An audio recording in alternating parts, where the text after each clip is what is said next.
आशीर्वाद और हमारे पुजारियों की तरफ से, गांव की तरफ से आप लोगों को नमस्कार। इस मंदिर की जो खोज है ये गायनी की, गाय माता, गौ माता एक जमुना नदी पार से एक महाराजा की आती थी और मंदिर के अंदर जाके शिवलिंग पे दूध की धार चढ़ा के अभिषेक किया।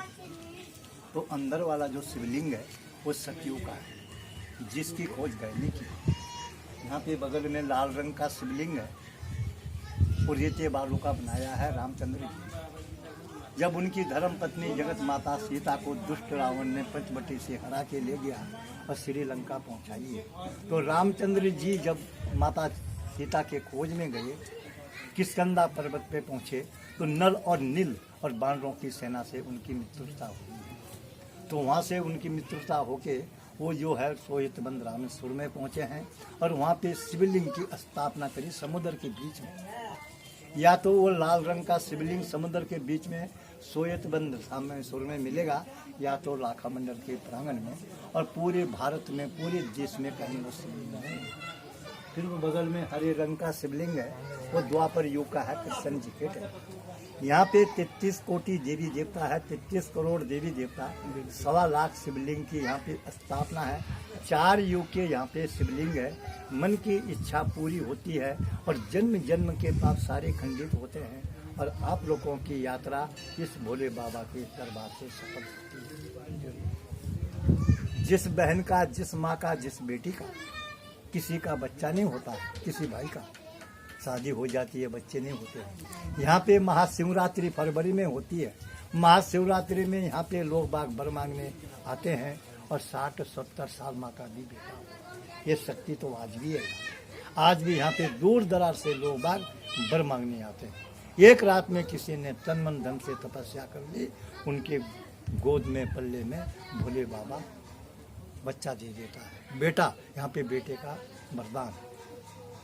15 अप्रैल को यहाँ पे मेला लगता है। 15 अप्रैल को वो मेला पूरे भारत का, पूरे देश का पहला मेला इस स्थान पे लगेगा, इस मंदिर में। उसके बाद फिर पूरे देश में, भारत में फिर मेले होंगे और 4 धाम के कपाट इसके बाद। अभी आप आगे चलिए। और ये हरे रंग का शिवलिंग, ये द्वापर युग का है। अब आप लोग आगे बढ़ो। जिस गाय ने इस मंदिर की खोज करी है, दूध चलाया था, उस गाय के इस मंदिर पे ऊपर से लेकर के और नीचे तक मंदिर के चारों तरफ गाय माता के खोर के निशान है। ये गाय के खोर के निशान है। ये हर पत्थर पे मिलेंगे, ऊपर से लेकर के और नीचे तक। इस मंदिर की बनावट, ये मंदिर ऊपर से बनाया गया, नीचे को हथेली के ऊपर। ये नीचे से नहीं बनाया, ये ऊपर से नीचे को बनाया। आप लोग आगे बढ़ो।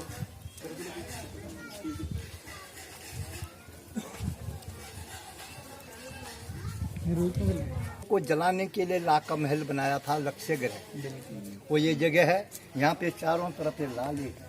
यहाँ पे महल था, महल पे दुर्योधन ने आग लगा दी, महल जल गया। यहाँ से अंदर ग्राउंड सुरंग है, वो सरकार ने बंद कर दी। आते समय आपको सड़क पे एक गुफा नीचे मिली है, वो है, उसके अंदर गए आप लोग? जाना उसके अंदर। उसके अंदर जाके पांडव लोगों को विदुर ने यहाँ से सुरंग के रास्ते उस गुफा से बाहर निकाला। उस गुफा के अंदर जाएंगे आप लोग, अंदर जाके आपको इतनी छोटी शिवलिंग मिलेगी। अंदर जाके उसके ठीक सामने से जो सुरंग है वो केदारनाथ बद्रीनाथ निकलती है, जहाँ से पांडव लोग स्वर्ग रहेंगे। उसके बगल में दूसरे सुरंग है, वो आपके विराट राजा के यहाँ निकलती है। चक्रअवतार नागठाक के बीच में एक विराट खड़ी है, वहाँ निकलती है जहाँ पे पांडव लोगों ने नौकरी करी है। एक सुरंग उसके अंदर तीसरी है, वो जमुना जी में निकलती है। जमुना जी बहरी है। सुबह के टाइम पांडव लोग जमुना जी में जाते थे, स्नान करके शिव के मंदिर में पूजा करते थे कि हमारी विजय महाभारत में होनी चाहिए। एक सुरंग उसके अंदर फिर चौथी भी है, वो आपके कुरुक्षेत्र में निकलती है, हरियाणा में, जहाँ पे महाभारत की लड़ाई शुरू हुई है। जो कोई हमारे इस लाखा मंडल के अंतर्गत में 24 गांव आते हैं, 24 गांव के बीच में जिसकी मृत्यु होती थी उनकी डेड बॉडी यहाँ लाते थे। पुजारी अपने घर से गंगा यमुना जल लेके आते थे, मंत्र द्वारा उस पर जल का छेड़ा मारा और मरा हुआ आदमी जीवित होता था। ब्राह्मण देवता उसको अपने हाथों से दूध भात खिलाता था। ये शिवलिंग, ये धर्मराज युधिष्ठिर महाराज ने इस शिवलिंग की स्थापना करी है। इस शिवलिंग का नाम है मंडलेश्वर महादेव के नाम से। इसके चारों तरफ 4 मठ है, इनके ऊपर शिवलिंग थी, वो स्टोर में रख दी। भीम अर्जुन सदैव नकुल, ये चारों भाई बड़े भाई की रक्षा कर रहे हैं कि हमारे कोई कार्य में बाधा ना करे। अब आप लोग आगे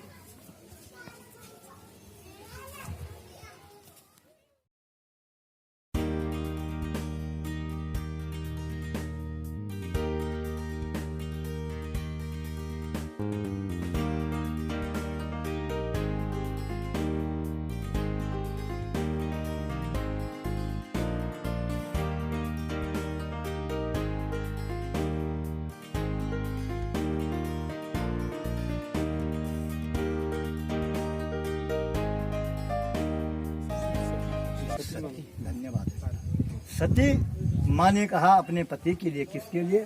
शंकर जी के लिए, कि हे पतिदेव, मेरे मायके में आपके ससुराल में यज्ञ दिया कि हे देवी, हमारे लिए कोई चिट्ठी नहीं, कोई निमंत्रण नहीं, कोई बुलाव नहीं, हम लोग वहाँ जाएंगे, वहाँ पे हमारा अपमान होगा।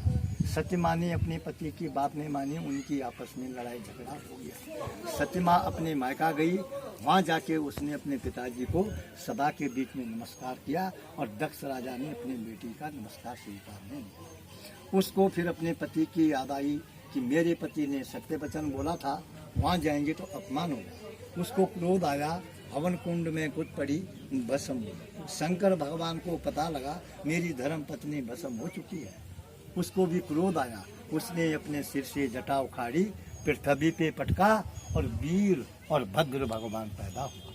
सतयुग में इनका रूप है वीर और भद्र। त्रेता युग में इनका रूप है, जब रामचंद्र जी का अवतार हुआ त्रेता युग में, त्रेता युग में इनका रूप है जय और विजय है। फिर द्वापर आया, कृष्ण जी का अवतार द्वापर में हुआ था। द्वापर में इनका रूप है द्वार और पाल। अब ये कलयुग है ना, कलयुग में ये भगवान है, इसका हीरे मोती का मुकुट है।